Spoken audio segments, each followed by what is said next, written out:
I am right here. Is Welcome. my sound coming through okay? And You're this is my sounding great. video. Perfect. And my video is Excellent. fine? Light okay? Okay. Live. Let me know when I can start. Well, you can start as soon as you are ready. Okay, thank you so much. Very lovely to meet you in a virtual environment. My name is Mariana Janusic. I'm one of the deputy assessors in the Vancouver Island region. I've been with BC Assessment for about 12 years now. I have a professional designation with the Appraisal Institute of Canada, and I'm pursuing another designation with the International Association of Assessing Officers. I will share my presentation as soon as I can move the windows. And let me know if this comes through all right. Yes, your screen share is there. Okay, perfect. Thank you. Thank you for having me today. I'm happy to join and be able to answer some of the questions. I'm joining you from Victoria, and BC Assessment's Victoria office is located on the traditional territories of the Songhees Nation of the Coast Salish people, and I'm very grateful to be here. What I want to show you, and I will try not to overwhelm you with a lot of information, is to go through a few aspects of our business. And I want to just briefly touch on a history of BC Assessment, evaluation, a little bit of classification, and I want to focus mostly on showing you some stats around the assessment role of the Tofino district. And then I would like to go into more detail regarding business class and the recreational class of properties, which is class 6 and class 8. Who we are, our history started in 1974. We have been set on the Assessment Authority Act as a result of a non-partisan commission tasked with examining property assessment and taxation. And the commission recommended at the time the creation of a province-wide assessment authority to fairly and independently value all property types in the province. We evolved in 1975. We started by valuing 879,000 properties. And currently, for the 2022 roll, we value 2.1 million properties. And the trend is going up. In time, our logos also evolved. What is our product? Our product is basically the assessment roll.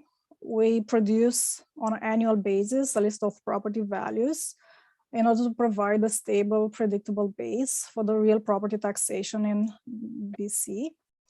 We also identify ownership changes, value classification changes, and exemptions for each property. We represent over 2 million properties with total value of over $2 trillion. And this provides a base for local government, taxing authorities to raise more than $8 billion annually in property taxes for schools and all the important local services. Market value is the base of what we are doing. And we do value differently different types of properties. By definition, market value, and we focus on the July 1st as evaluation date.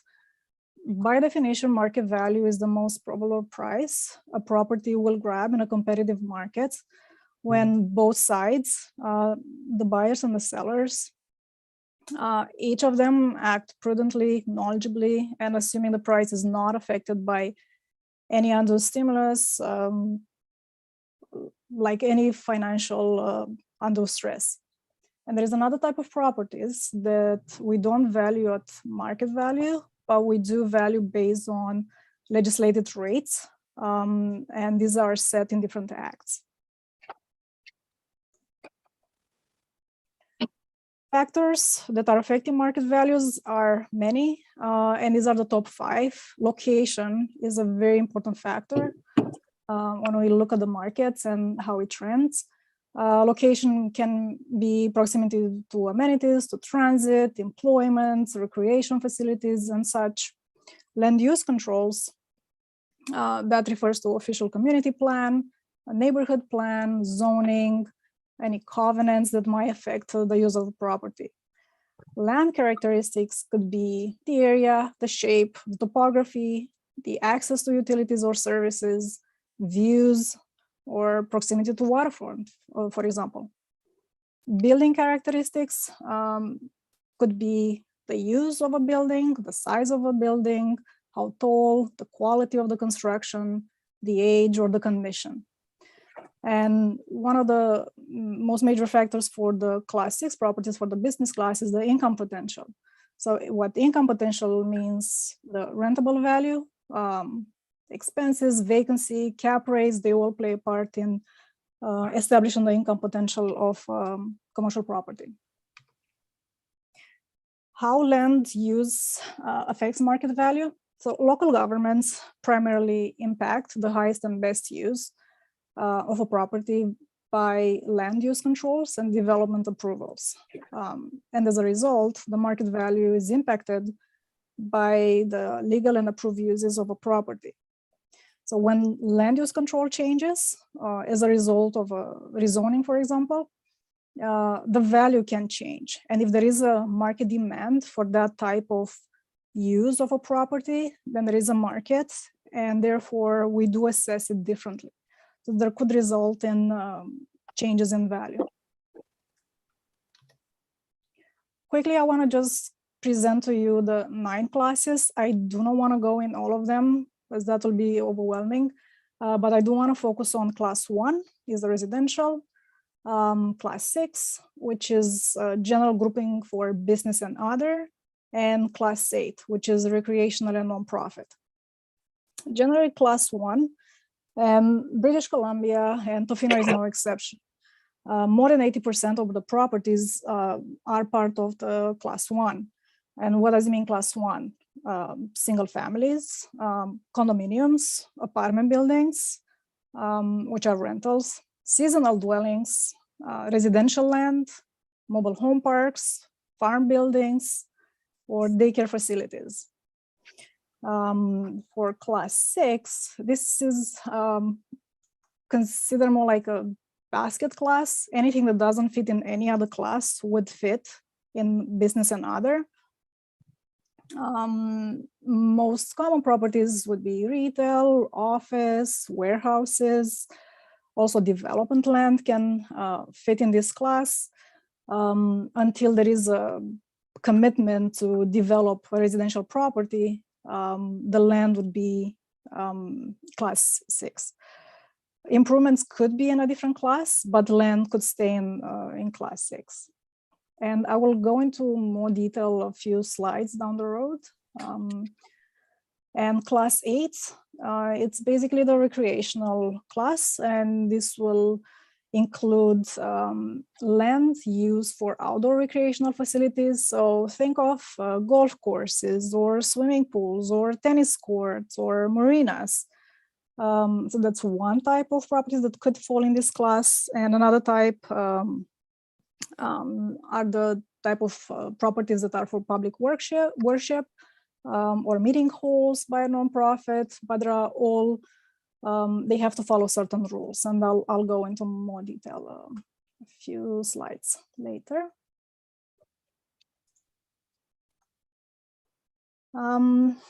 Everyone is with me so far? Not overwhelming yet? So I want to spend a little bit of time talking about the assessment role for Tofino. And to put everything in a bit of perspective and to give you a background, in 2022, so the assessment role is a reflection of 2021 market conditions. And this is what happened on Vancouver Island. We valued 381,000 properties. Total net value would be more than $300 billion. That was an increase of 28% from 2021, so the previous roll year. In terms of new construction. So when we say non-market change, that can be new construction, can be demolitions, zoning changes, boundaries changes. And under that category, there was 4.85 billion, which represented a 12% increase from 2021 roll. So a lot of activity last year. And as I mentioned before, most of that total value, actually, it's classified as residential, 82%, or 282 billion. And what happened in Tofino, it follows pretty much the trend. The total net value assessed was 1.6 billion. Total number of properties, 1,400, which is 8 folios more than the previous year. In terms of new construction, there was an additional 42 million added to the roll, and that's a 3.27 increase from the previous roll. And obviously, most of it belongs to the residential class, which is 83% or $1.4 billion.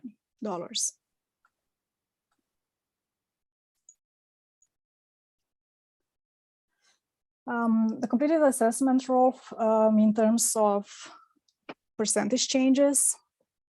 And what I'm showing you right now, these are the average changes. And I'm 100% certain that you might have heard different percentage changes or benchmarks or prices. What I'm presenting is just an average of the change for residential single-family dwellings. And this can be in waterfront, non-waterfront, could be duplexes in the mix. And the typical change was 35.1%. I separated and I extracted the strata. So those units, they could be condominiums, for example, or townhouses. The change was 30.9%. And under the commercial grouping, there was 10.7%. And I'm pretty sure that all the news and the reports that you've seen describe that post-COVID or the new order is very high increase in demand from buyers all over Canada, in BC, and especially central and northern part of the island, trying to find recreational properties or new location where they can live. And what that did, basically, it heated up the markets with a low offer and not enough people selling. That created pressure on prices and multiple offer situations. And that triggered an increase in prices. And that has been the trend all over BC, and especially central and northern part, which was discovered as more affordable. That trigger prices, of course, going up, and benchmark for a typical house to go over $1 million. The commercial is a different story. There are more factors that would justify that increase and not more. Although the markets bounced back quite strongly last year, but not as much as the residential, just because it's a different dynamic. And I'll go in detail in a bit.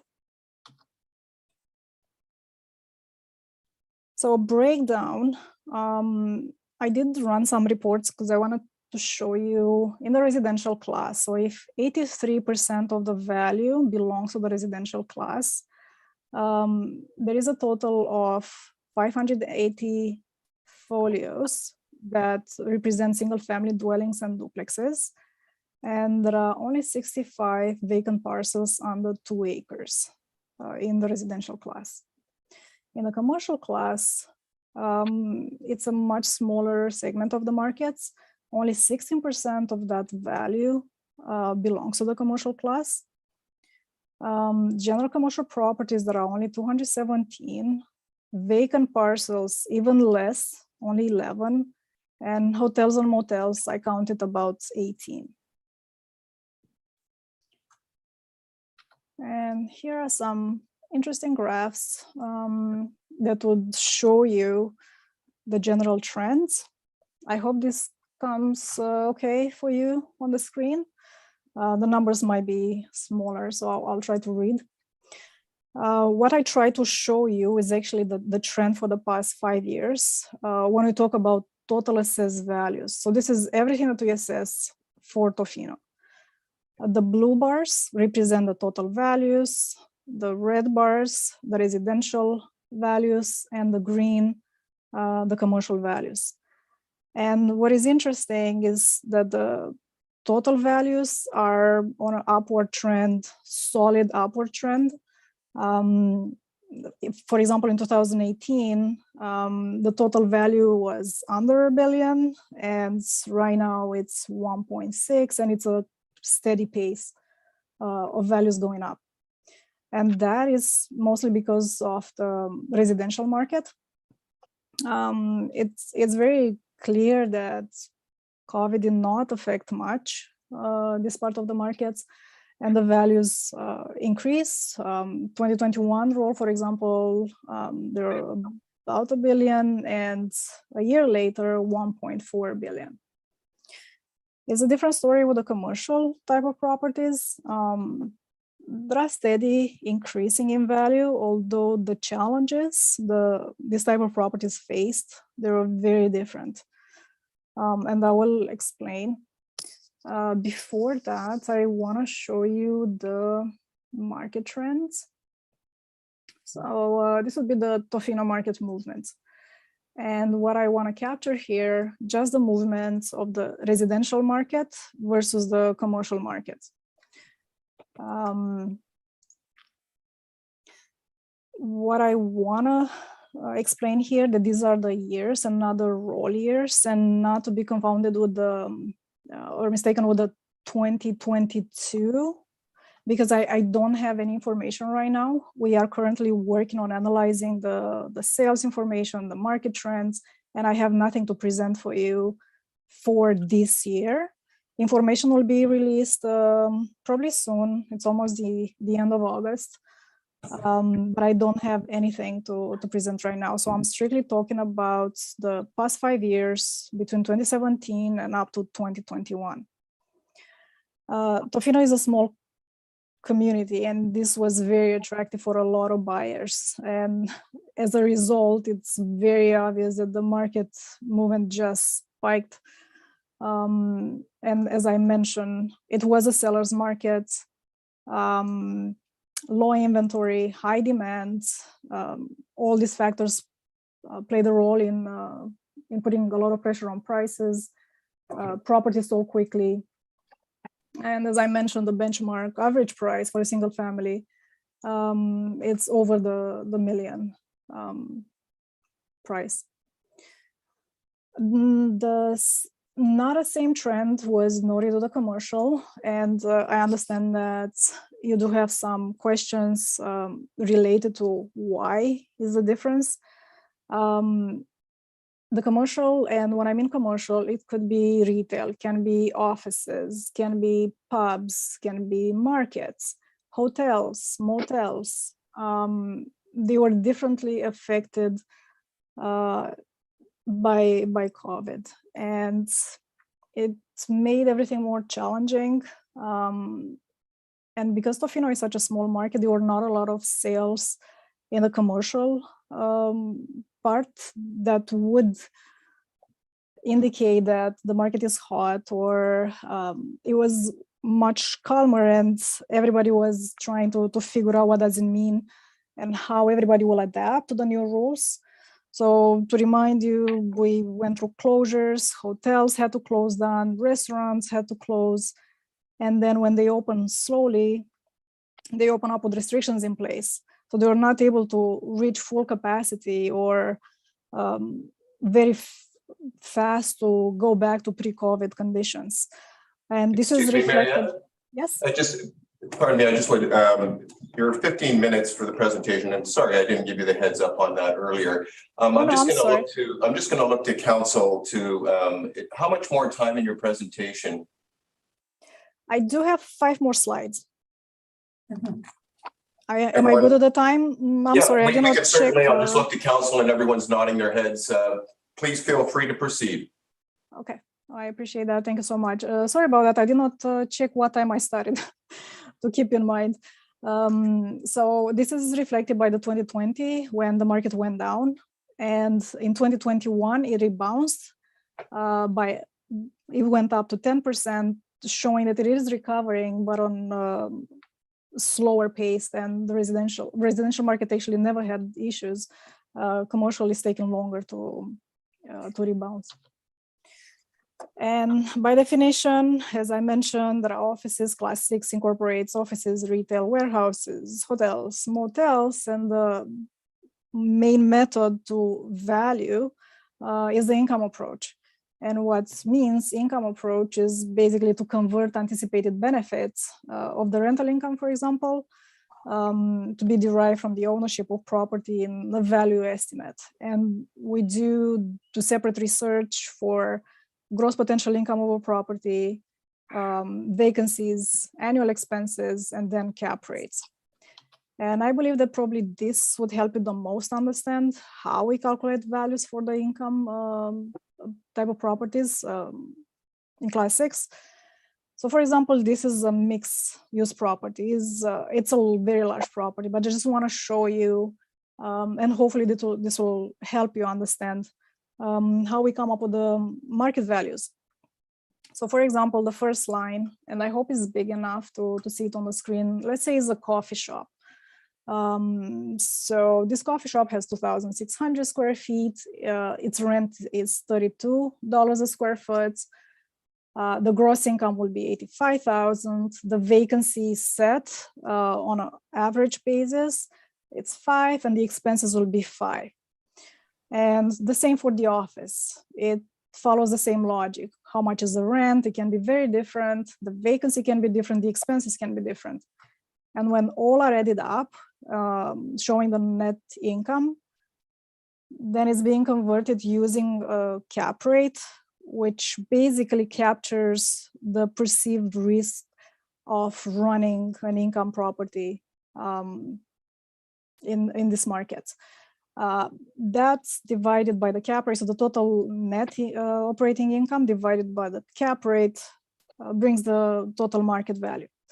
So it's a very logical question if you think that, okay, hotels were renting for $500 a night. It's just an example. That can, from our side, yes, the hotels are doing great, but on another side, they do have other challenges, attracting and retaining labor, inflation. So everything is becoming more expensive and it's more challenging to run it as a business. And all that is reflected on the cap rates. And this is our job to review all the information possible from many, many sources and establish those variables and then calculate the total market value. And by property type, this dynamic is very different. So offices, maybe they were not that affected. Maybe the retail was more affected. So at the local level, the dynamic is very different. And I'm getting close to the end. So class 8 property is basically recreational land. And when you think about recreational land, it's of course related to specific activities: golf, tennis, skiing, marinas, hang gliding. All this type of properties will be class 8, except for the improvements. The improvements on the land, for example, like a clubhouse would be a class 6. The other type of property that would qualify under class 8 is, for example, meeting halls or public worship that have to be open for at least 150 days a year. And those cannot include activities with paid admission or sales of alcohol. So there are a lot of rules around this type of properties, and we carefully review all type of properties. And to sum this up, there's a lot of information on our website on bcassessment.ca. Anyone can go in, do a search, save, compare, look at the maps. We'll publish shortly the trends. There is a trend map that is interactive every January, where it will show you what happened the previous year. There are other pages. We have a YouTube channel as well. Links for like data advice reports or building permit reports for the different districts. And maps, I would encourage you to go and have a look. And I'm open to hearing any questions. Hopefully I did not overwhelm you with information. It's a lot. And if any point in time you think you have information, questions for me or for the BC assessment, please feel free to forward them to us, and we'll do our best to answer. Great. Thank you, Mariana. I appreciate the time and effort that to put this together for us. I'll look to council to see if there's any specific questions for you at this time. Councillor Thicke. Mariana, thank you very much.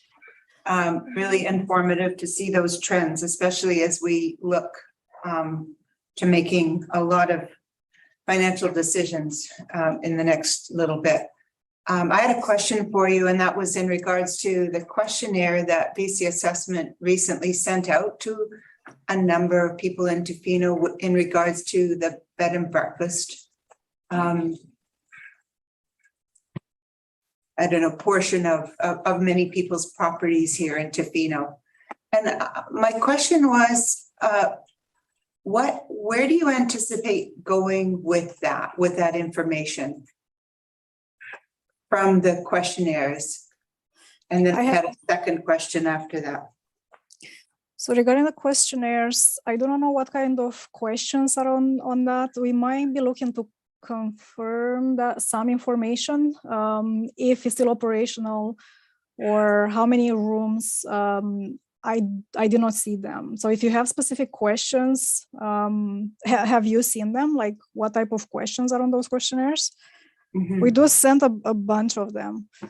I can take that and come back to you if you like a more detailed answer.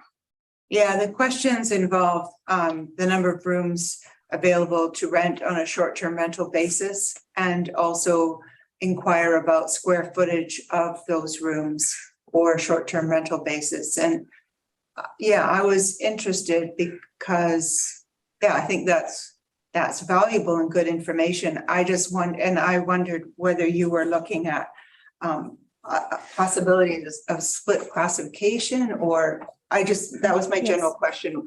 Where was BC Assessment thinking to go with that, and how might that impact people in Tofino or other resort municipalities where there's a very high percentage of people doing, well, here we call it short-term rental. And I was thinking too that the name at the top of the form where it says bed and breakfast could be a bit misleading for some people. Perhaps they don't think, oh, I don't do a bed and breakfast, I do a short-term rental. So that was my general question. If you have time at a later, next week or something, and could get back to me or to us, that would be really helpful. Thank you. Absolutely. Bed and breakfast. I know that we run so short-term strata accommodation properties. Maybe that's what you're referring to. I can double check. I know those questionnaires went out for sure. I do not know about the bed and breakfast and what kind of questions.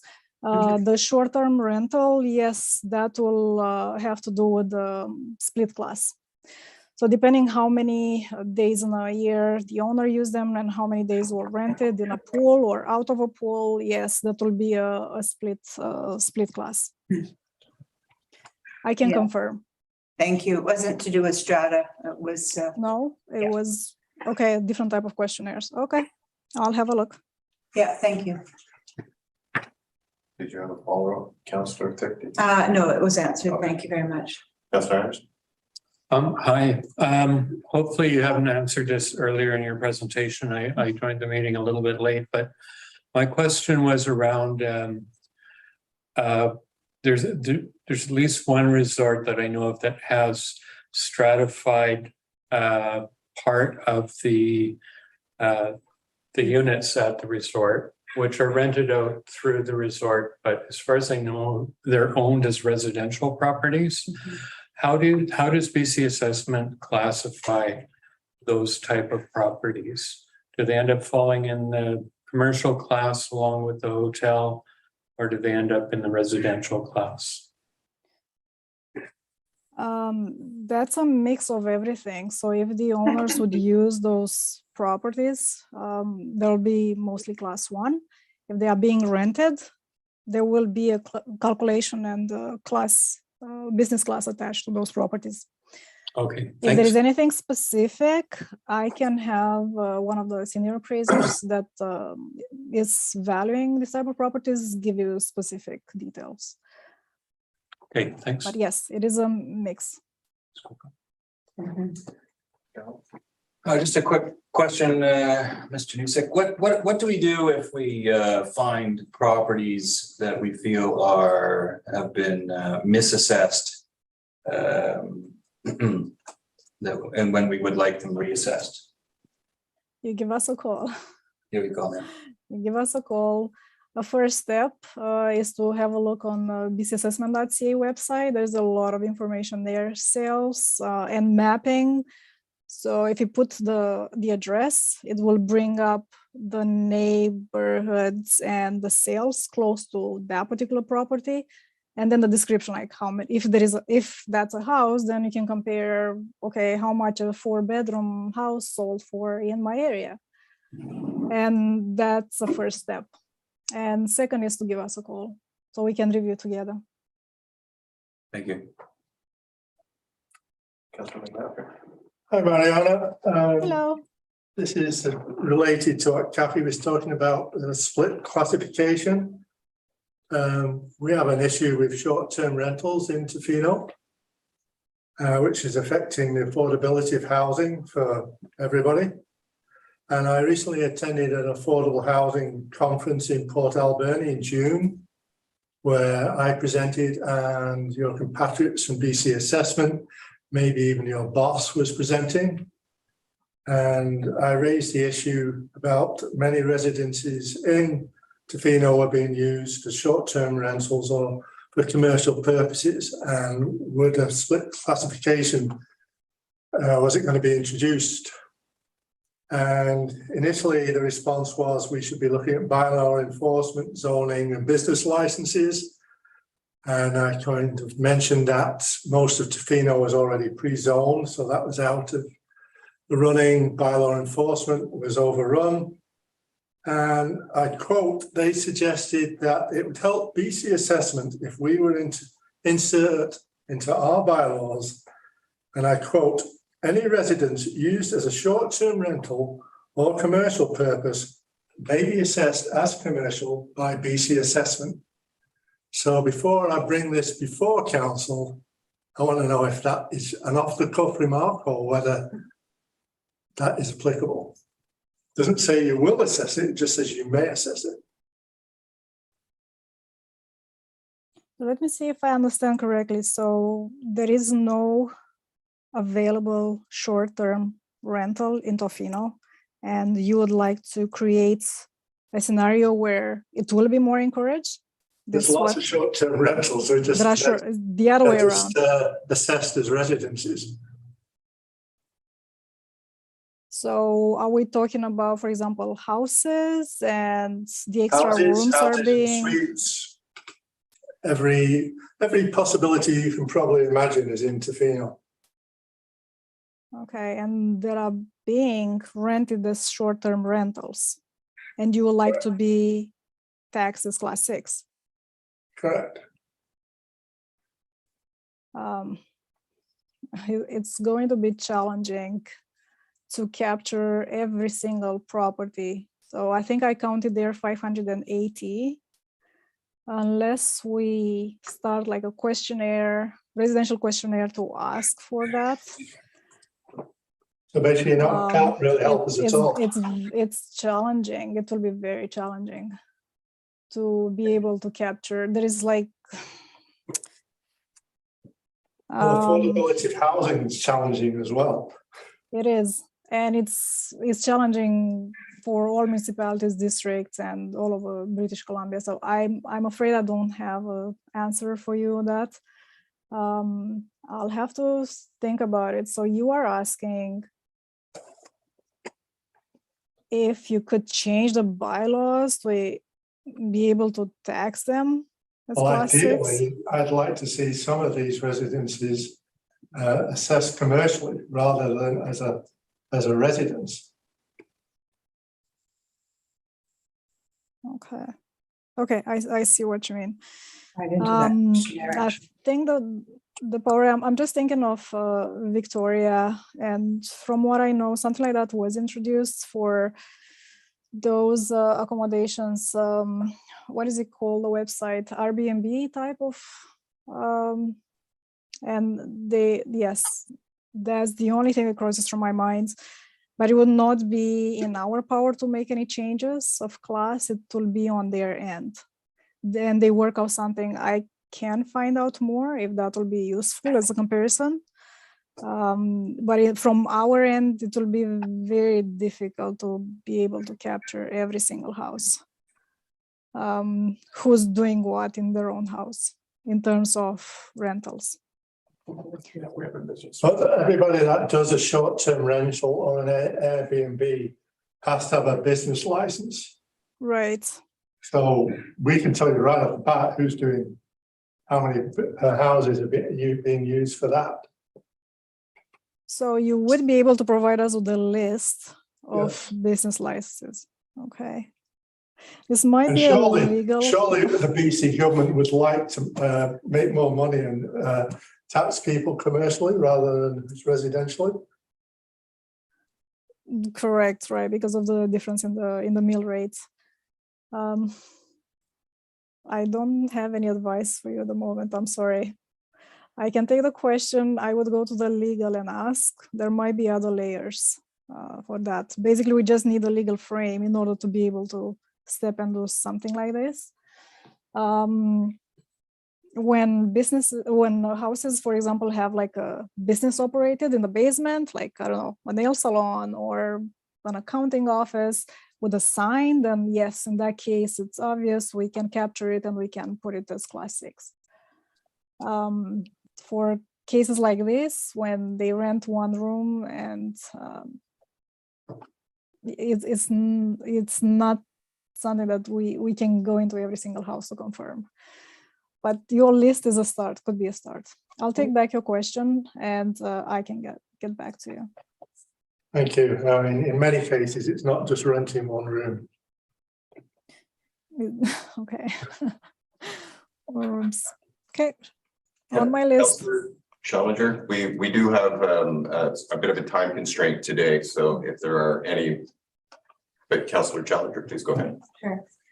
My question, Mariana, is it's a sort of follow-up from Councillor McMaster, but so that I can have clarity, are some houses assessed as commercial that are rentals and some are not? And you mentioned signs on properties. A lot of the rentals, have signs that might say, Oceanside rental suites or something like that. And so are there some properties in Tofino that are classified as business that are this type of short-term rental and some that are not because BC Assessment is not aware that they're running that type of business? I didn't run any report as such to be able to give you that level of detail. Yes, we can take it on the side and we can continue the conversation, absolutely. I was more talking in a general level, like when there is a house, when we know there is a business run inside, then yes, that will be class 6. But as a business, if this is a different issue specific to Tofino, and most related to short-term rental, I'm not aware of anything like that. Great. Well, I want to thank you for your time here today, Mariana. And if those requests, if those could be followed up, that would be super. Thank you very much. Yes, thank you so much for your time. Thank you for having me, and have a lovely evening. Thanks. Bye. Thank you. So next up on our agenda item is the protection and preservation of significant trees, and that is a report from community sustainability.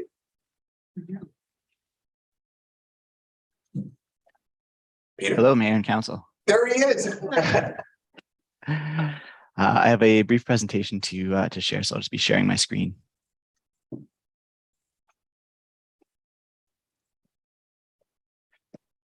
Okay, so hopefully on the screen there, you'll see an image that says protection and preservation of significant trees. We do. Excellent. So I'll try and keep this as a fairly short presentation. The report that was attached to the council package for this particular discussion was fairly lengthy, so I'll try to keep the presentation short, also in the interest of time, in case there are some questions at the end.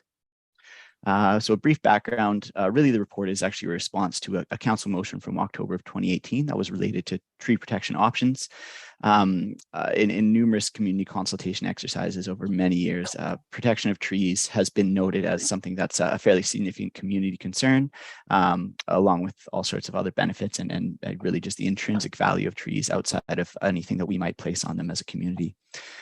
So there are a number of existing tree protection tools that we have here that we regularly exercise within the District of Tofino. The ones that come to mind immediately are the significant tree bylaw, various development permit areas, and the development approval information areas bylaw. So those are all opportunities for us to look for usually environmental professionals provide us information related to development activities that help us develop in a way that is as sensitive as is possible during the process of any of these things that impact the ecological systems that we all rely on.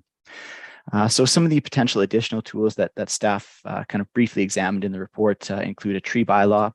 There's numerous benefits that are listed in the report over existing tools and policy. However, there are some challenges with the development, implementation, and enforcement of such a bylaw. One of the nice benefits of this tree bylaw is staff have done some background research already and understand that the bylaw could be developed in-house. In fact, there is a little bit of a budget set up within this particular fiscal year for the development of a tree bylaw, should council choose to proceed this way. That budget is mostly reserved for legal review and a little bit of specialist consultation as needed. Another additional tool would be a municipal forest strategy. The way I kind of think about these is it's almost like an official community plan, but with just a very specific focus on trees. So this is a much larger program that really outlines sort of a long-term vision for district forests, thinking about development in different areas of the town and forest continuity and those sorts of things. Often a tree bylaw is a good first step towards the development of a forest strategy. Other tools could be the strengthening of existing practices. So this would be increasing development permit area ranges or strengthening guidelines, increasing security fees, or looking at additional DAIA requirements, as the case may be. So the tree protection bylaw, I'll just talk about it briefly, as this is one of the things that the council motion seemed to be sort of pointing towards. Staff are in support of the development of a tree protection bylaw. As noted, it could be a good precursor for a municipal forest strategy. There will be a little bit of additional research and some specialist information will be required. However, staff are confident that it can largely be developed in-house. One of the things that will take some time will be community consultation, working with other departments to ensure that the program can be adequately managed and enforced. Staff have kind of noted through initial conversations, there may be a bit of a capacity issue in terms of managing and enforcing the program. However, ideally, what we'll be doing is setting up the bylaw to work alongside other existing tools such as development permit areas, as is often talked about at council. It's nice to have bylaws, but if you're unable to understand them or enforce them, they become more of a hindrance. And so the goal here would be to create a very simple program that would encourage people to be very mindful of trees when they're considering development of lands. And in the event that trees need to be removed, they would be replaced adequately as well. That's the end of my short presentation. If there's any questions or comments at this point in time, I'm happy to answer them. And it may be, I believe the motion would be for staff to continue working towards a tree protection bylaw. However, there may be different directions that council wants to take. And so if there's any questions, I'm happy to answer them now. Thanks. I'll look to council if there's any questions. Councillor Thicke. Yeah, thank you. I I really appreciated this report and I really appreciated the appendix from, what's it called? Urban Systems. Yeah. And I think because as the proponent of this motion in 2018 with Councillor Bart, who was then part of council, and I really would like to see what I think is outlined on page 22, the tree inventory, the tree protection bylaw with engagement. I think it's itemized at 15,000. So I'll just start off the conversation by saying, having read that and having thought about this for 4 years, I think that while the other ideas are really worthwhile, the municipal forest strategy, I think if we start with one step at a time, and I think that this would be a really great step to begin with. And I think the budget that's projected for that is within what we had set aside. Initially, I'll just say to those who are on council that weren't here at that time, it was the diminishment or the cutting down of the crumholes that I remember on Cox Bay that was really quite an issue for me. So I think that this, what's being suggested here in the appendix would be a really great. That's my suggestion at the outset. Thank you. Seeing nobody else, I do have a couple comments then. I definitely will support the recommendation that's on the table. I do have a couple of points. As I do agree with Councillor Thicke on many of the aspects. I do think one of the interesting things about a municipal forest strategy, and I looked at some of the others across the island here. One of the things that I find is that to have that strategy would be incredibly important. And as a first step, is this significant tree bylaw, but in many ways, I would have loved to have seen the strategy come first to inform the bylaw in a much more productive way. And I also have and I would be very supportive of a municipal, and I like to refer to it as an ecosystem strategy rather than specifically forest. When we try to manage for one particular species, we end up missing the mark of what we're trying to accomplish, I believe, in the long term. I know that there is no examples of it out there, but in conversations, that approach would be much more holistic than looking at a single species such as trees when you make that type of strategy forward. So I will support moving forward with the tree protection and management bylaw. I did have one question. Would there be an anticipated timeline for a first draft for council to be taking a look at? Thank you for the question, Councillor Steer. To a certain extent, we're up against a bit of a time crunch. I know not only tonight, but also throughout the next few months with the election coming forward. Staff have put some time into this already, and so have put some thought into it. I would anticipate that the earliest we could see a first draft would probably be late September or early October, though, to be honest. Great, thank you. I'd like to move the recommendation if there's no further discussion. I just had one comment. We recently saw, from time to time, we've seen requests for variances and setbacks and so on with developments. And often the rationale is to protect trees, but there's really nothing in place to protect those trees once we maybe give a variance to a setback or so on. So I'd like to see some mechanism considered as we go through this to protect those trees that people claim they're not cutting down to relocate their buildings. And of course, another problematic area with them, when we protect trees can become dangerous, particularly hemlocks are prone to breaking off in windstorms and can create a danger. So I hope the bylaw will consider that as well. I imagine it has already. So if there's no further questions, Councillor Thicke. Yeah, I'll move that staff be authorized to prepare a tree management and protection bylaw as outlined in the report titled Protection and Preservation of Significant Trees dated August 15th, 2022. Thank you. Call the question. All in favor? Seeing none opposed, motion carried. Next up on our agenda item list is Tofino Development Approvals Framework Update. Oh, this excitement. I think we'll be having a presentation from our consultants from Urban Systems, Nancy and Sean. Well, thank you, Nancy and Sean. Nice to see you. Good evening, Chair, members of council. We know you're under a tight time frame tonight, so we'll maybe just go straight to our presentation. So I'll share my screen with you. And how is that? Looks good. Okay, I'm just going to move some stuff around. Alrighty. Okay, so yeah, we've had an opportunity to work with your staff and members of the development community over the last several months. And before you tonight, we're presenting the report that's attached to your agenda. I'm going to go through it fairly quickly in hopes that we leave some time at the end for questions that you may have.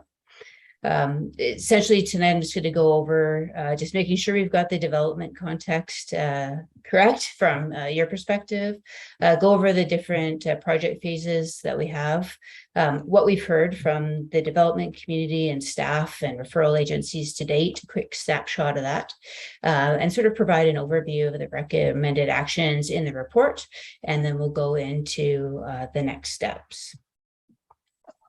In terms of some history here, this particular project kind of is a provincial-led project. It's grant funded, as we'll get into in a second here. But back in 2019, the province did a review. They really wanted to sort of find opportunities for improvement across the province, have a better understanding of what municipalities were facing. We've all heard a lot of discussion these days sort of regarding timelines and getting more affordable housing and housing supply on the market. So some of the things that they saw, I'm going to raise it with you because it's quite interesting. As unique as Tofino is, you see a lot of similarities of issues across the province. Incomplete applications coming in. And this is something we do several of this type of work with many of our clients. And this is it's quite consistent across the board. And most municipalities are sort of pushing back, waiting to receive complete applications before continuing to process them. And this is something that, we're seeing across the province, and we've got some recommendations to help with this as well. And something that the development community also really supports, because those that are putting together complete applications see how much time this takes away from their application. There's also some inconsistencies in guidelines, especially around development permits, where you have a lot of encouraged type language, and sometimes there's guidelines that cross purposes, which take a little bit of time to sort out. There's also a lot of complexity. And I mean, if you imagine a building permit file from 1980 and what it looks like today, they're night and day. And so it takes more time, more expertise to review, and more cost to the applicant. And then in terms of guidance, quite often municipality or developers are getting different advice from different departments. So one thing we're trying to do is really focus on interdepartmental collaboration and sort of streamline communications. There's also, from the development community side, a sort of feeling that they like to have a better understanding of status of their applications, and also more consistency between adjacent local governments, which is something as we do our work, there's areas where maybe there could be improvements in consistency, but I think municipalities are clearly saying, like, we're all unique and we have unique needs. So I think that message is getting back to the province as well. In terms of this particular project, it has been funded by the UBCM. The underlying, principles of the grant are to increase efficiency, cost effectiveness of processing and of those application costs, more transparency, and ease of use, just in terms of development, the whole process and how it could be simplified. The current grant, just for council's information, is just over $250,000, which 100% of the project is funded through UBCM. The UBCM funding principles, that is guiding this grant are achieving outcomes in the public interest, certainty, which is a big thing for the development community because there's a lot of risk at stake. So the more when they're making those investments, the outcomes are clearer, not necessarily for sure, but have a better understanding of what those outcomes might be and what the costs going into it are. That everything is transparent, more collaborative, working together to get the growth that the community desires versus sort of a combative type relationship, which sometimes can occur in some places. And that there's a flexible sort of right sizing, right fit based on the applications at hand and all done very quickly. So quite tall orders.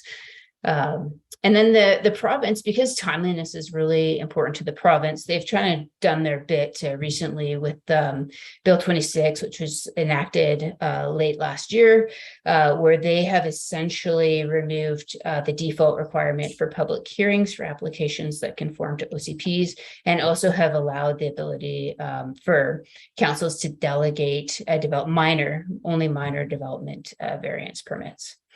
So the public hearing, that's one that's starting to take hold in other areas of the province where they're being implemented, that applications that are not, that are consistent with the OCP don't require that default. Something that we could consider as we go to the bylaw phase of this project. I know that Tofino's vision is very clearly looking for healthy civic engagement, but perhaps there's ways that we could make sure that engagement exists earlier in the process for those developments that align with OCPs. But that's a conversation for another day, but something to consider. As well, delegation of minor development permits is another option made available, and the municipality would have to identify what's deemed to be minor. And there's a handful of municipalities and many more that are putting these changes in legislation into effect. In terms of the local development context in Tofino, I think the last couple of presentations sort of give a clear picture of that too. But you're seeing increase in development applications over the last 5 or 6 years. And I think it's also important to note that when you're looking at development applications, it's not just all about the numbers. A lot of it is, how complex are they? How many units are they? Are they affordable housing with layers of, legal agreements and so on? And then you're also getting into likely more environmentally sensitive terrain as communities build out. So not only are there more, they tend to be more complex. And I think it's also important to note that the development community also highlighted that you had a very engaged development community, which we could talk about a bit more in terms of their interest in this project and providing feedback. But they also noted staff are very much doing their best, have great customer service, but are obviously overwhelmed by the number and complexity of the applications before them. So some of the other local context, which I think you've already been talking about this evening, is the extreme housing pressures facing the community, the rising costs, the need for staffing, something that is being seen across the province and probably more so in resort type municipalities. But even I think a couple notches up in Tofino from what we have seen. And in terms, obviously, that's complicated not only by supply, but increasing costs. We've also got some significant infrastructure constraints in the community, and not only the typical municipal infrastructure, but also hydro limitations. Lots of environmentally sensitive lands, as noted, as you're growing out as a community, that tends to be what's left. You've got tsunami risk just to add to that, and we've got a lot of applicants with the varying levels of development experience. So for staff, they have to sort of gauge their time and their responses based on if it's sort of a local applicant with very little experience with a great idea to someone who's very sophisticated and maybe even used to service levels that they see in very large cities. That's one thing we did note with many of the applicants or the development community met with, is there was a fair bit of sophistication and quite a lot of urban experience with your group. In terms of the project phases, it is a multi-phase project. It's all laid out in the report before you. The draft report basically summarizes phase 1 and 2, and we hope to move forward with 3 and 4 in the coming weeks. And I'll explain a little bit more of what those include in a little bit. So in terms of what we heard, we had our development community interviews. We also interviewed staff, where we did meet many of you guys because we were in your council chambers, and lots of members of council are walking through. We were in there for a solid 3 days and learned a lot from staff, and they had a lot of great ideas as to improvements as mentioned. We also did an online survey, which gave the development community an opportunity to respond via survey instead of an interview, and we had a really good response on that. We also got together with all of staff and sort of discussed some of the ideas and recommendations as a group. And we also completed a referral agency survey. We sent out to 7 referral agencies, and we also have sent an email and letter to the Tla-o-qui-aht to see if they would like to participate in the process as we go along as well. So from all this work, and there's quite a significant summary in the report, but there's sort of 5 general themes that we sort of deciphered through the information that we got back, and a lot of that is around sort of policy and regulations. How can we reduce variances? How could we change the policy or add clarity? Staff interpretation of zoning bylaw in certain sections is slowing down decisions. Can we improve that? Sort of identifying those opportunities, communications like internally between departments, making decisions faster. How can we kind of create that environment, as well as external communications from website information, brochures, guides, just continues like relationships with the development community as an example, internal procedures, checklists, and making sure that it's really consistent, developing procedures, manuals, making sure that if you're onboarding new staff, that you could essentially, no matter who's in that chair, who's processing the application, there's consistency, and a nice onboarding material we feel will help with that. And just improving the application process and making sure it's really clear and concise, as well as looking at record keeping and filing, which in this particular age that we're in right now, which is sort of straddling between paper filing and digital filing, there's a lot of recommendations there too around consistency. And we've taken a look as we've looked at all these recommendations, and there's quite a few of them, but they're very interlinked. So the number of recommendations will be sort of parsed down into projects. But we've sort of had this information technology lens and looking for opportunities for automation and improvements that way. In terms of the prioritized actions in the report, we're really looking at what's grant funded. So we're making those essentially short-term and priority, because the grant timeline is till August 2023. And then the medium term would be more along those that aren't grant funded, or potentially, that could be done in later, because there's only so much capacity, not only like our consultants and our ability to do it by the grant, but also staff just to project manage these, and there'll be considerations for budget deliberations, I gather too. So what we've done with these prioritized actions is we've sort of grouped them into these themes. As I've mentioned, we've got the bylaw processes, which will be coming back when we get to that stage. That's something we're going to need a lot of council input and consideration of. We're going to want to make sure that we're dealing with these and grouping them into integrated projects and completed in a strategic manner. And there's a great deal of interrelationships of the projects and sequencing that we have to consider as we move forward into the next phases. And then, so just to sort of sum up the frameworks of phase 3, we're getting into sort of internal processes, interdepartmental procedures and collaboration. How do we improve communication and also provide some solve it yourself type options by improving brochures and guides and frequently asked question responses to the community. And sort of another component is developing level of service targets so that we could have some fair, realistic expectations in terms of timelines. And then it would be an opportunity to set those benchmarks and sort of evaluate how you're doing with those. It's going to be very important that they're strategic, because the municipality is only responsible for so much of that, as the development community often takes quite a while to respond as well.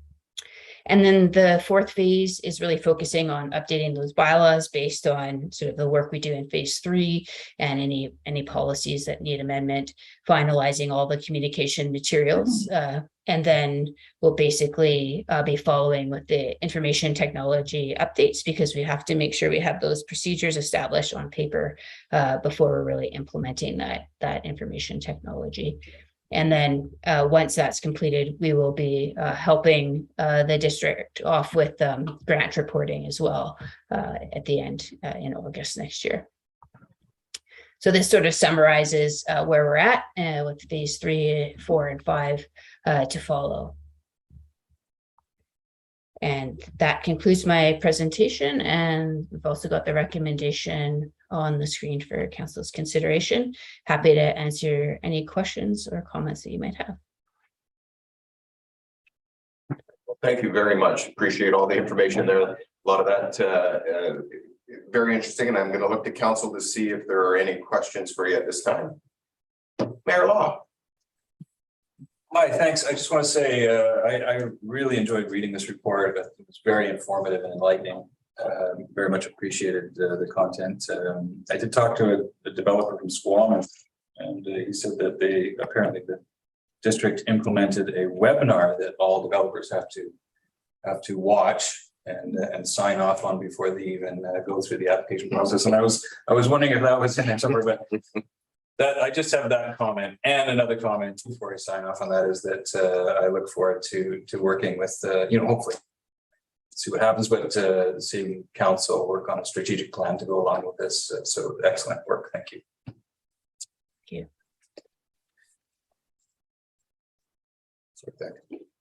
Yeah, hi, thank you for that. And yeah, I too enjoyed that long report. And I may have lost, this may be too much of a nitty-gritty question, but I'll ask it and you can tell me. So what this often happens in Tofino, I'm sure it happens elsewhere. But people come with an idea, then we come back with something, and then there's another year goes by, and then there's another idea presented in another year or two. Is there anything in this in this development approvals process which kind of keeps us constrained as well as the developer? Because we're kind of holding things open. Other people are coming down the pipe and we're saying, whoa, hold on, we got this in process, and they're going to need this much water and this much whatever. So by a long process, by a developer asking, and then not really moving along in a timely way, we keep often other people waiting. So is my question, is it too down in the nitty gritty for you to answer that? Or is there a way that we keep ourselves both honest in this process, I guess is my question. Yeah, through the chair, that's definitely a major conversation. I've been on the staff side of the table for much longer than I've been a consultant, so I've certainly seen that take place in many a community. And I think what you're talking about really is like your OCP, I think, creates clear direction, but this is probably somebody who's coming forward with zoning that matches your OCP, in which case, ideally you've got that infrastructure capacity there, if that's the desire in your OCP. If it's not in your OCP, that's kind of a different question. And I guess if you want to see that use, you could zone it. And if you wanted to see it expedited, some of the options that you could have is like a sunset clause, if you will, on the zoning, which is possible, but not many municipalities do that. And then the other one is a phased development agreement that have terms associated with them. Most are 10 years, but I'm thinking I'd want to get a legal opinion on that, but potentially of even shortening that up. But yeah, it's a hard one. I think it depends on the scale of the development, because some developments take 20, 30 years to come together, and some of like the larger master plan type stuff. But yeah, if it's someone hopefully in your tight infrastructure, I mean, that's something you've got to really consider carefully. And that's a tough consideration, because you could give them their zoning and then there's no development permit or building permit. And I think once they have that approved, you pretty much have to make sure that capacity is in place. Unless it's something that you're willing to require or request an upgrade at building permit, which is possible, but it's a very complex question around development finance, and be happy to talk about that maybe when we come back with more specific bylaws. Yeah, because we're kind of holding a place for them, and perhaps, you know, over the course of 1, 2, 3, 5 years, you've now said no to quite a few other people whose plans are quite well sophisticated, and you think, no, I'm holding this place and this infrastructure for this group of people. So yeah, I guess it's the sunset clause question is what I'd like to know more about. And how does a municipality, how does a developer hold us, you know, to account, and how do we hold them to account in a timely way for the benefit of all, you know, future developers coming, or yeah, just to because things are right to the wire here. We can't really afford to make many mistakes. Thank you.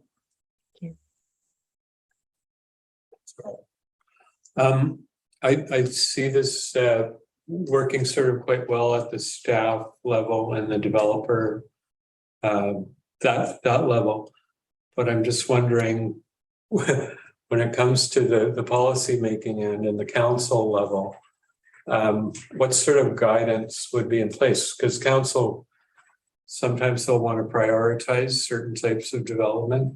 We've been sort of giving a priority to affordable housing and putting other further whatever commercial or resort development on a bit of a hold. Just at the policy level. So I'm just wondering what sort of guidance might we end up for the policymakers out of this? Yeah, through the chair, you know, I think one thing just in our conversations we've had with staff is, you know, the OCP really sets a clear framework that affordable housing is the priority and really the future development left in Tofino. But certainly, you know, in terms of the policymakers' role in this is, for example, in your, you know, development applications procedure bylaw, where you're essentially, you know, setting out the processes for processing development applications. I mean, there's possibilities to streamline affordable housing applications, and we can come back with some of those options. You know, making sure those sites are pre-zoned would be another one, but then you've obviously got an infrastructure side that you have to consider carefully. You know, even down to your development cost charges and potentially reducing them for affordable housing. So there's all kinds of things that the policymaker could do. The other example is if you wanted to see those types of applications expedited, you know, potentially there's an opportunity for them to fund an external consultant to help process those applications. So that's, you know, it's taking sort of the pressure off staff who are juggling multitude of other applications. So there are a number of opportunities, and even on like to point to the provincial legislation with the new public hearing, removing the default is, I know that healthy civic engagement is very important to Tofino, but if you very clearly know what you want in terms of affordable housing, maybe that's an area where you consider waiving the default public hearing. I'm not saying that there wouldn't be community engagement, but you could do that earlier on in the process through a public information meeting, which is generally a lot more efficient because you're getting the feedback early in the process, and then you can tailor the bylaws to it rather than having a public hearing, getting the feedback, going back and amending those bylaws, going back to public hearing, if you know what I mean. So there's a number of opportunities that the policymaker could help streamline and provide clarity. And I think that's really in the next phases when we come to phase 4 is we'll make sure that those options are clear to council. Great, thanks. I just have a quick comment and thank you very much, of course, for the presentation. And I always thought the natural constraint to growth was the inefficiencies and lack of staff capacity. So I was always in favor of it, but I can see that there's some benefits to this. I think just further to what Councillor Anderson was alluding to, one of the recommended actions in the report was the workshop strategic priorities with council to confirm community vision and develop objectives and strategic priorities regarding development approvals. So I think having a clear understanding from council at that strategic priorities level, that staff would have a clear understanding of where council wanted to go. And I think that might help alleviate and take some of the pressure off of staff in terms of what they bring forward to their table. And then I just had a quick comment. When I was going through the report, I looked at the 37 recommendations that were grant eligible, and I thought what a monumental task you guys have set up for yourselves. But I was glad to see that you had framed it in those actionable work areas. And so there wasn't 37 individual projects that you would have going on, which I thought was, well, insane was the word that came to mind. So I want to thank you once again for your report, and we look forward to working with you in the future. Thank you very much for having us. Yeah, very much. And we do have a recommendation on the table, and I don't know who would like to make that. Oh my God. Thank you, Council. Okay. So I'll move that staff be authorized to begin implementation of the recommendations that are grant eligible under Section 7 of the Development Approvals Framework Summary Report attached as Appendix 1 to the staff report Tofino Development Approvals Framework Update dated August 15, 2020. Second. Thank you. Call question, all in favor? Seeing none opposed, motion carried.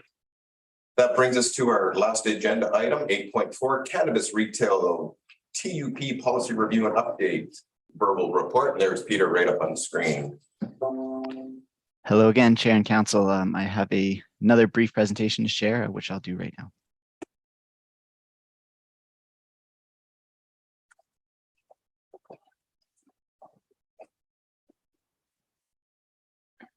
All right, so hopefully my screen has successfully shared, and I'll be moving through this brief presentation. There is no report, council note within the agenda package for this committee of the whole meeting. However, this is just a kind of a brief verbal report to update council on the cannabis retail TUP policy and potentially explore some ways we may like to proceed with it. So a brief background, cannabis sale, production, and distribution are all prohibited in the Tofino zoning bylaw across the district. We just do not permit them in any zone currently. This was implemented following federal legalization of cannabis in 2018. Following that prohibition in the zoning bylaw, cannabis retail TUP policy was developed and was adopted by council to allow members of the community to participate in the cannabis retail industry, but also to give council and the community some time to understand how legalization would affect the town and maybe how we might want to deal with it in the long term. So currently there's only one cannabis retail store that's operating as a result of this process. 2 TUPs were initially granted. One of the stores was unable to open, though has been considering reapplying for the TUP process recently. The policy is or was scheduled to be reviewed in 2021. This was actually built into the policy. However, due to a number of factors, staff capacity being the major one, we are only currently examining the policy now. That's largely the point of this presentation and the point of any future work that may come out of this presentation. So the current policy, just a brief overview for council's benefits. There's 3 foundational principles that kind of make up the direction of the policy. These are community health, social benefit, and engagement and support. There was some significant community consultation undertaken in the development of the policy, and the foundational principles were sort of the distilled ideas that came forth from that consultation. So there's a lot of concern over, in general, health of the community, impacts to various sectors of the community. Also, the idea of social benefit, which is quite tied into community health. I think there's a general sense that the community really wanted to ensure that any cannabis retail store was something that was going to benefit the community and not take away from it. And then engagement and support, making sure that there was good, transparent communication in the way that we were going to manage cannabis within the community and make sure that the community was in support of the way that the district approached cannabis retail management. So there's a few conditions of the policy that include appropriate locations for stores. There's actually also another condition that includes an appropriate number of stores. There's sort of a condition outlining the public consultation process and the idea of what's known as a preferred intake period, which was a set period of time where applications were to be considered. Outside of this set period of time, applications for cannabis retail temporary use permits are not considered.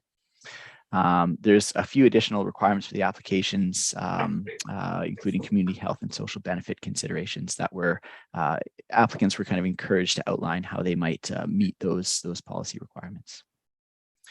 So some of the proposed changes that staff have been kind of thinking about, and again, this is sort of initial conversations at the staff level. We may or may not be on the right track, and this is kind of part of the presentation and the discussion to follow today. So what we would like to do is maintain those parts of the policy that are directly related to the public comments that were received during the initial consultation. So these include things like the supported locations of the store. There's a kind of a list of specific zones, including some industrial zones as well as numerous commercial zones. This largely limits cannabis retail stores to the downtown area and the industrial way area. It's also worth noting that none of these zones allow cannabis retail currently, so there would still be a rezoning required. However, what we would be considering a rezoning or a zoning amendment to add the permission for cannabis retail only to those zones, and we wouldn't be considering, say, rezoning a residential property to a cannabis retail zone. Having a maximum of 3 stores in town. Currently, only one is operating, so that leaves room for 2 additionals. And again, these would be completely at council's discretion through the standard development processes. That would either be a temporary use permit or a zoning amendment, and community health considerations. So a lot of this stuff relates to proximity to sensitive uses, things like the elementary school or liquor stores or areas of public congregation, especially youth congregation. And just a general understanding of how cannabis retail may affect the overall health of the community. Staff are considering removing other parts of the policy. These are including things like the preferred intake period, specialized application form, the provision of a social benefit, and also any related changes that would reflect the above removals from the policy. So there's a brief rationale for the proposed changes that staff have been considering.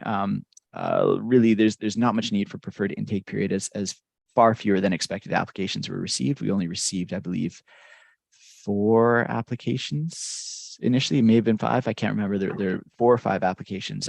Initially, staff and council, I think, believed that we would be receiving far more applications than that. So the idea of preferred intake period was to kind of streamline the application process in the event that we had many applications.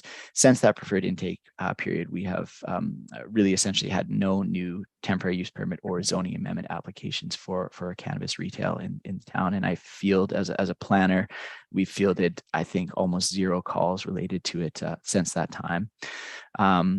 Existing development forms and processes can handle TUP or zoning amendment applications for cannabis retail. So the idea of having a specialized form, sort of a souped up TUP form is really unnecessary. Staff feel that existing development processes, in the same way that would handle a typical zoning amendment application or a typical temporary use permit application, are adequate.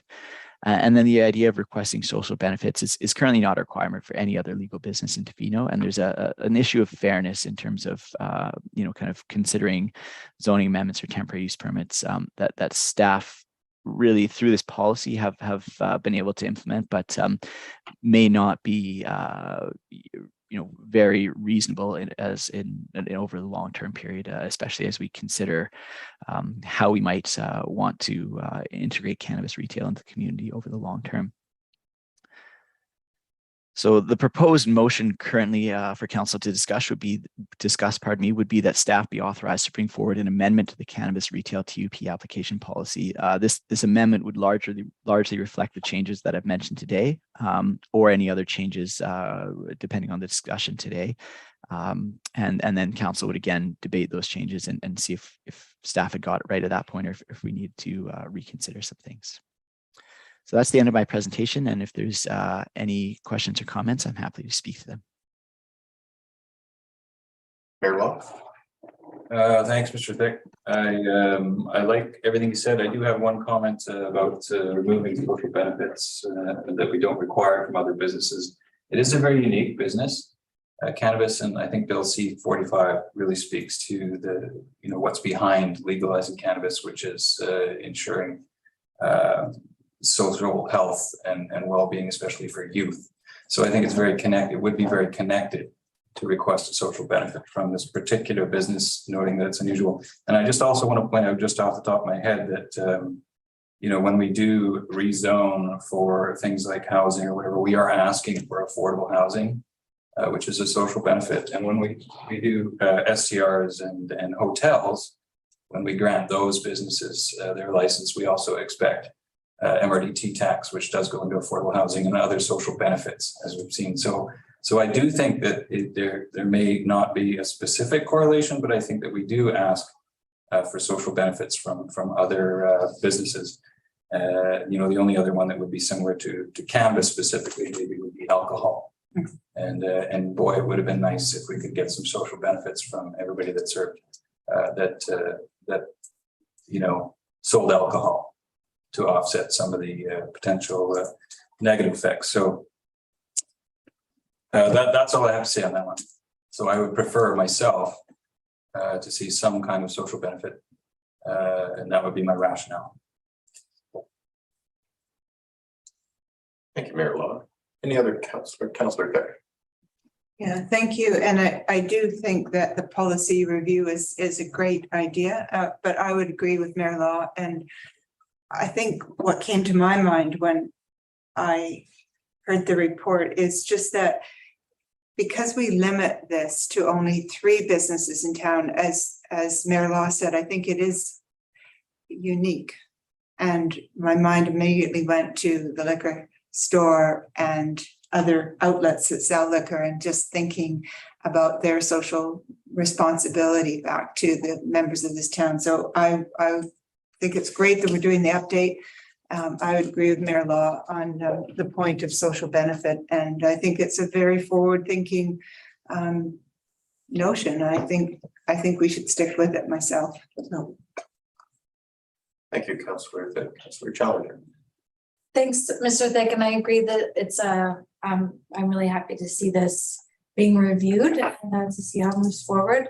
I wanted to ask you something in clarity, because earlier in your presentation, there was a few points, and one of them was community health and then social benefit, and you spoke to them sort of being having some similarities. And when you're speaking of potentially removing social benefits as a condition, is that because community health, or I can't remember specifically what that point was, but is that still going to be part of this sort of, would that still exist rather than social benefit? Through the chair, thank you, Councillor Challenger, for the question.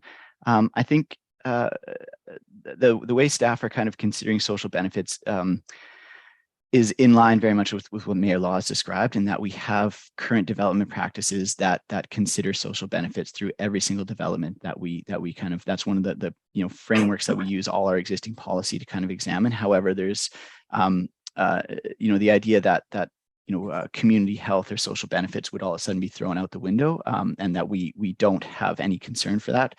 I think staff's contention at this point is that the existing development processes leave room for us as a community, as a local government, to look to those applicants as a way for them to provide some sort of social benefit. So, for example, one of the more recent applications that's come before council is actually an application looking to provide a permanent home for the existing cannabis retail store in Tofino. Through that application, we'll also be looking to get some sort of social benefit, typically in the form of affordable housing. And this may be a much more sort of long-term, easier way for us to actually secure those social benefits, rather than having them in a bit of a this kind of TUP policy that outlines social benefits in a particular way. So staff's proposal in bringing these forward is not to say social benefits are not important, but rather than have them as a specific part of this one specific policy, the existing development permit processes tend to have opportunities for us to require those or request those from applicants already. I should also note that this, the other thing that I suppose staff have been thinking about in terms of the policies is the policy relates to TUPs currently. We would probably remove the TUP part from the title of the policy and just have it as a cannabis retail policy, so that anybody who would like to operate a cannabis retail operation within the District of Tofino would have to consider this policy, not necessarily just for TUPs, but for zoning amendments as well, which are the only two methods that we have for allowing someone to legally operate a cannabis retail policy. So I suppose it's not that staff don't think that social benefits are important or that they're a crucial part of every single development application. It's just that having them as a specific aspect of this policy may or may not be appropriate, given that we already have development practices that typically require them. Thanks. Yeah, that's helpful. Hopefully that reasonably answers your question. Yeah, absolutely. Thank you. Councillor Anderson. I'm just curious if we have any way of assessing the success of that policy around social benefit. Did we see anything, or is there any measurables that have come back from the one store that did get the TUP?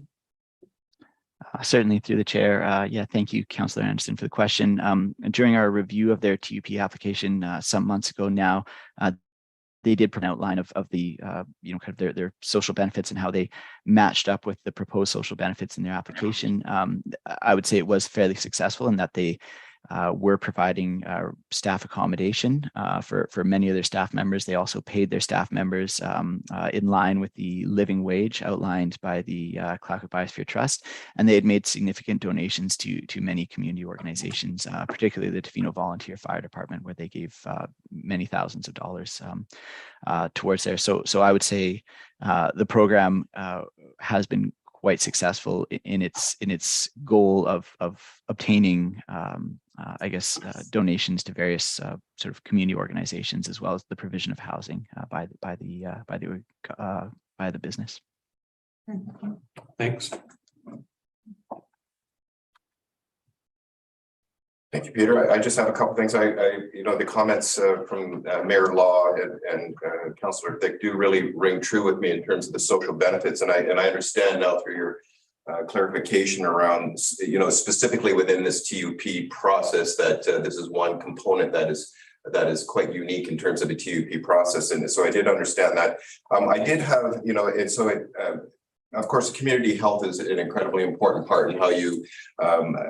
With particular substances, of course, and now that they're legal and we have them in our community, we do recognize that there are community health issues associated with many things, not the least of which is cannabis. But maybe if we go to the co-op and see the chip section, we might have another conversation.